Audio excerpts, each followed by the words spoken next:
সালাম আলাইকুম, কেমন আছেন? আশা করি সবাই ভালো আছেন, নিরাপদে আছেন। আন্তর্জাতিক রাজনীতি মোটামুটি খুব দ্রুত গতিতে ঘুরে যাচ্ছে, কোন দিকে মোড় নেয় বোঝা যাচ্ছে না।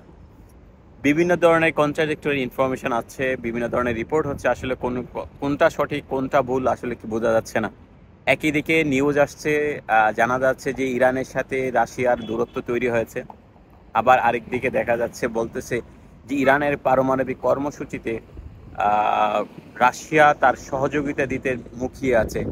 চীন, রাশিয়া এবং ইরান মিলে নতুন ত্রয়ী সৃষ্টি হচ্ছে, অক্ষশক্তি তৈরি হচ্ছে।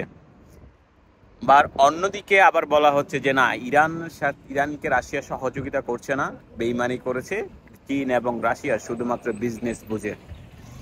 এক এক ধরনের নিউজ পত্রিকা এক এক ধরনের সংবাদ দিচ্ছে, কোনটা সঠিক কোনটা মিথ্যা বোঝা বড় টাফ। তবে সর্বশেষ যে কথা হচ্ছে, ইরান তার নিজেকে গুছিয়ে ওঠানোর চেষ্টা করছে, অন্যদিকে আন্তর্জাতিক যে পরিমণ্ডলে সে তার উপস্থিতি বাড়ানোর চেষ্টা করছে, মিত্র বাড়ানোর চেষ্টা করছে। ইতিমধ্যে আহ, ইরানের যে প্রেসিডেন্ট আছে পেজেশকিয়ান, তিনি পাকিস্তান সফরে গিয়েছেন, পাকিস্তান সফর করছেন ইতিমধ্যে এখন। আর অন্যদিকে আহ, যে যুক্তরাষ্ট্র আছে, ট্রাম্প নেতৃত্বাধীন যে যুক্তরাষ্ট্র আছে, তারাও ইসরায়েলের পিছনে উঠে পড়ে লেগেছে। তাকে যেভাবে হোক তারা তাকে আহ, রক্ষা করার জন্য উঠে পড়ে লেগেছে।